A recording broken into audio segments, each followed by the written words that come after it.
अब आपका जो चूल्हा है किचन में, आपका नॉर्थ में चूल्हा लगा हुआ है which is of water element and fire element. अब हम क्या करेंगे, चूल्हे को हटाकर ग्रीन कलर का फिर चूल्हा रख देंगे। बट अगर वो स्लैब ब्लैक है, अब इन दोनों को अलग अलग चीजों से देखिए, स्लैब ब्लैक है, क्या वो प्रॉब्लम है नॉर्थ में?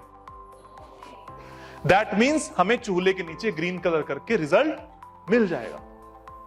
Now coming to second point, आपका किचन साउथ ईस्ट में, अब स्लैब का कलर ब्लैक है, अब वहां पर चूल्हा रखा हुआ है। अब चूल्हे के नीचे तो कोई कलर लगाने की जरूरत नहीं है because it is the best ideal direction.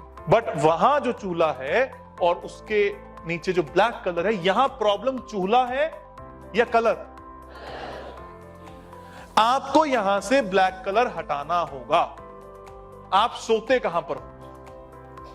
नहीं, आप कहां पर सोते हो, मतलब आप कहां पर सोते हो, नॉट इंडिविजुअल।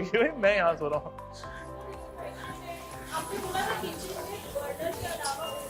बता रहा हूं, उस पर आता हूं। First of all is slab and the burner which is more important. ठीक है, सो नाउ बेडरूम, जिस दिशा में सोओगे उस दिशा के गुण आपके जीवन में आएंगे। समझ में आया?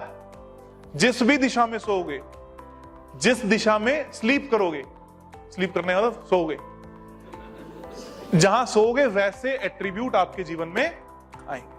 कौन कौन सी दिशाएं हैं जहां नहीं सोना चाहिए? जहां पर टॉयलेट अलाउड है, सिंपल ना, जहां पर टॉयलेट अलाउड है। ईस्ट साउथ ईस्ट में नहीं सोना चाहिए, साउथ साउथ वेस्ट में नहीं सोना चाहिए, एंड वेस्ट नॉर्थ वेस्ट में नहीं। क्या ये बात सबको क्लियर है? तीन दिशाओं में नहीं सोना चाहिए। क्यों? क्योंकि वो दिशाएं एंजाइटी, एक्सपेंडिचर या डिस्पोजल या डिप्रेशन की हैं। जहां पर टॉयलेट सीट अलाउड है वहां पर सोना सही नहीं। अब इसके सिवा दो दिशाएं और हैं जहां पर एक हेल्दी कपल को, यानी कि 18 साल से ऊपर के बच्चों को से लेकर 60-70 साल तक के लोगों को नहीं सोना चाहिए, which is north north east and north east. यहां पर भी सोने से आपका कर्म शक्ति कमजोर हो जाती है, आप काम नहीं कर पाते ज्यादा। तो those people who are not into the work culture, जैसे बच्चे हैं या वो लोग जो वृद्ध हो चुके हैं, काम नहीं करना चाहते इंटेंशनली, वो नॉर्थ नॉर्थ ईस्ट और नॉर्थ ईस्ट में सो सकते हैं। इसके सिवा यहां पर भी बेड नहीं होना चाहिए।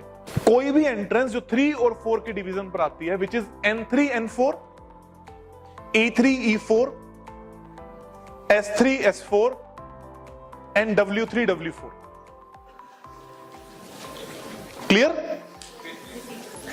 कोई भी एंट्रेंस जो 3 और 4 के डिवीजन पर आती हो, जैसे नॉर्थ का मतलब N हो गया, तो N3 N4 मतलब नॉर्थ का 3rd और 4th डिवीजन, फिर E3 E4 यानी ईस्ट का 3rd और 4th डिवीजन, फिर S3 S4 and lastly W3 W4।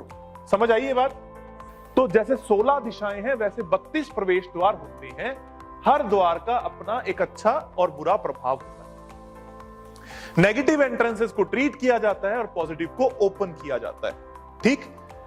Plot की एंट्रेंस अलग से देखी जाएगी, उसका ट्रीटमेंट अलग किया जाएगा।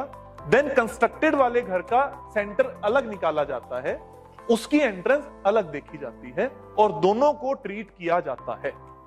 If you have a positive entrance of a plot and negative entrance of your villa, then just treat the villa entrance. You have a good entrance of plot.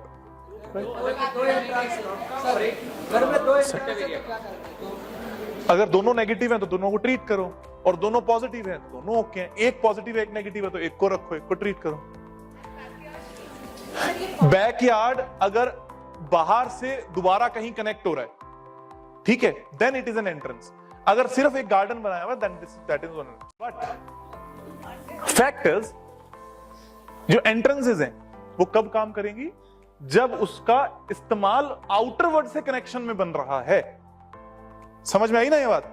जब तक आपका पेरिफाइड एरिया है, प्रेफर्ड एरिया है, जहां पर आप रहते हो, वो आपको बाहर कनेक्ट करता है, दैट इज योर एंट्रेंस। अब आपका बैकयार्ड है, मान लो आपका ये घर है, पीछे एक बैकयार्ड बना हुआ है, वो बाहर किसी से कनेक्ट नहीं करता, तो कंस्ट्रक्टेड से बैकयार्ड में जाना इज नॉट एन एंट्रेंस।